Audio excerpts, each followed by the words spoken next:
नमस्कार मित्रांनो, आज आपण ॲनिमल टिश्यू या टॉपिकमध्ये types of simple epithelial tissue हे स्टडी करणार आहोत। प्रथम आपण लास्ट व्हिडिओमध्ये 2 टाइप पाहिलेले आहेत ते रिवाइज करूया। पहिला टाइप आहे तो म्हणजे स्क्वॅमस इपिथेलियल टिश्यू।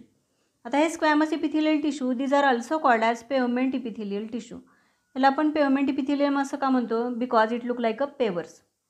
त्याचबरोबर त्याला आपण टेस्लेटेड इपिथेलियल टिश्यू असं सुद्धा म्हणतो, कारण ह्या टिश्यू किंवा सेलची मार्जिन जर आपण पाहिली तर ती कशी असतात? सिरेटेड मार्जिन्स असतात।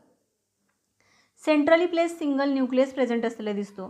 दिस cells are arrange on the basement membrane. त्याचबरोबर याची फंक्शन्स आपण वेगवेगळी पाहिलेली आहेत। मेजर फंक्शन आहे ते म्हणजे protection, absorption, transport, filtration and secretion. त्याचबरोबर it is found in the blood vessels, alveoli and coelom. These are the examples.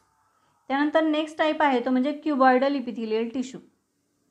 क्युबॉइडलमध्ये आपण पाहिलं की त्याचे शेप जो आहे तो कसा दिसतो आपल्याला? क्यूब शेप असतो की ज्याची विड्थ आणि लेंथ कशी असते? सेम असते। अशा प्रकारचे सेल्स की ज्यांच्यामध्ये centrally place single nucleus present आहे। हे जे सेल्स आहेत these are arrange on the basement membrane. त्यांच्यामध्ये न्यूमरस मायटोकॉन्ड्रिया प्रेझेंट असलेले दिसतात आपल्याला। आणि त्याची एक्झाम्पल आपण वेगवेगळी पाहिली ती म्हणजे सलायव्हरी डक्ट, त्याचबरोबर pancreatic duct, proximal and distal convoluted tubules of nephron. These are the. आज आपण पाहणार आहोत कॉलमनार इपिथेलियम। आता याचे सेल्स कसे असतात? तर cells are tall, pillar like, free surface shows large number of microvilli. इथं आपण डायग्राममध्ये पाहू शकतो की लार्ज कॉलम शेप आपल्याला स्ट्रक्चर ह्या सेलचं प्रेझेंट असलेलं दिसतं। त्याचबरोबर बेसल पोझिशनला न्यूक्लियस त्यांच्यामध्ये प्रेझेंट आहे। These are arrange on the basement membrane. अशा प्रकारचे हे सेल्स आहेत। त्याचबरोबर त्याच्या फ्री एंडला आपल्याला असे फिंगर लाईक प्रोजेक्शन्स प्रेझेंट असलेले दिसतात। That are called as microvilli. त्याला आपण मायक्रोविलाय असं म्हणतो। आता हे मायक्रोविलाय कशासाठी दिसतात? तर it increase the surface area for the absorption. याची वेगवेगळे एक्झाम्पल्स आपल्याला स्टडी करणं गरजेचं आहे।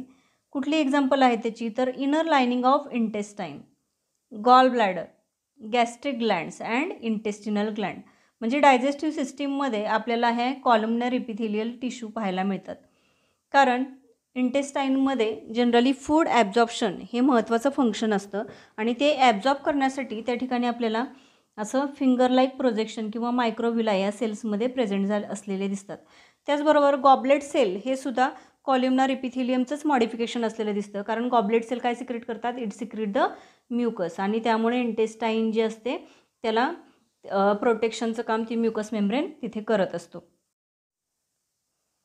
Next type are called as ciliated epithelium. What is meant by cilia? Cilia are the small hair-like projection are called as cilia. Cells of this tissue are cuboidal or columnar. हे दोन्ही प्रकारचे cells आपण पाहिलेले आहेत, क्युबॉइडल आणि columnar. ह्याच्यावरती आपल्याला cilia present असलेले दिसतात, त्याला आपण सिलिएटेड इपिथेलियम असं म्हणतो। मग ह्याचे सेलची अरेंजमेंट जी असते these are arrange on the basement membrane. आता हे जे सेल्स आहे त्याचा नॅरो एंड जो आहे तो बेसमेंट मेम्ब्रेनवरती अरेंज झालेला असतो आणि ब्रॉड एंड आपल्याला इकडं फ्री एंड जो आहे त्याच्यावरती आपल्याला सिलिया प्रेझेंट असलेले दिसतात। अशा प्रकारचा हा सिलिएटेड इपिथेलियम प्रेझेंट असतो। कुठे हा प्रेझेंट असतो? त्याचे एक्झाम्पल्स काय आहेत? तर first example is called as नेसल कॅव्हिटी। नेसल कॅव्हिटीमध्ये आपल्याला माहिती आहे की small hair like structure present आहे। त्याचं फंक्शन काय असतं तिथं? तर it propel the mucus toward the pharynx. त्याचबरोबर ट्रकियामध्ये सुद्धा आपल्याला हे स्मॉल हेअर लाईक स्ट्रक्चर पाहायला मिळतं। इथे डायग्राममध्ये आपण पाहू शकतो हा ट्रकियाचा एनलार्ज केलेला पार्ट आहे। तिथं हेअर लाईक प्रोजेक्शन्स प्रेझेंट असलेले दिसतात। म्हणजे नेसल कॅव्हिटी आणि ट्रकियामध्ये आपल्याला सिलिएटेड इपिथेलियम प्रेझेंट असलेला दिसतो। त्याचबरोबर ओव्हिडक्ट ऑफ व्हर्टिब्रेट्स किंवा हे जे स्ट्रक्चर आहे ते म्हणजे फॉलोपियन ट्यूबचं आहे किंवा फिमेल रिप्रोडक्टिव्ह सिस्टीममध्ये आपण फॉलोपियन ट्यूब पाहतोय। तर फॉलोपियन ट्यूबमध्ये जर आपण पाहिलं तर इनर लेअर जो असतो त्या इनर लेअरवरती आतमध्ये इथं सिलिया प्रेझेंट असतात आणि प्रत्येक मंथला जो ओहम तयार होतो त्याला युटेरसपर्यंत प्रोपेल करण्याचं काम ह्या सिलिएटेड इपिथेलिया थ्रू होत असतं। म्हणजे इथून ओहम जो असतो तो पुढे कॅरी केला जातो। त्याचबरोबर नेक्स्ट टाईप आहे तो म्हणजे सिवडो स्ट्रॅटिफाईड इपिथेलियम। आता सिवडो स्ट्रॅटिफाईडचा अर्थ काय? सिवडो मीन्स फॉल्स आणि स्ट्रॅटिफाईड म्हणजे मल्टीलेयर्ड। अशा प्रकारचा हा इपिथेलियम असतो। आता याच्यामध्ये सेलची अरेंजमेंट जी आहे ती अरेंजमेंट आपल्याला एक स्पेसिफिक टाईपची दिसते। याच्यामध्ये काही सेल जे असतात त्या त्यांची लेंथ स्मॉल असलेली दिसते, तर काही सेलची लेंथ ही आपल्याला खूप मोठी असलेली दिसते. अशा प्रकारचे हे सेल एकमेकांमध्ये अरेंज झालेले असतात आणि त्याच्यामुळे ह्यांचं जे स्ट्रक्चर आहे ते आपल्याला कसं दिसतं, it look like a multi layered. पण ते ॲक्च्युली मल्टी लेयर नसून ते सिंगल लेयर असतं आणि म्हणून आभासी अशा प्रकारचं स्ट्रक्चर तयार होतं, म्हणून त्याला आपण सिवडो स्ट्रॅटिफाईड इपिथेलियम असं म्हणतो. तर आता याची एक्झाम्पल्स काय आहेत, तर epithelia of trachea and bronchi. Trachea आणि ब्रॉन्कायमध्ये आपल्याला हे स्ट्रक्चर जे आहे ते सिवडो स्ट्रॅटिफाईड इपिथेलियमचं असलेलं दिसतं.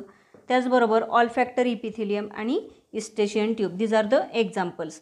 मग त्यांचा रोल किंवा फंक्शन काय असतं, तर these are found in the trachea and upper respiratory tract where cilia and mucus secretion help to collect the foreign material. These are the function of the pseudostratified epithelium. अशा प्रकारे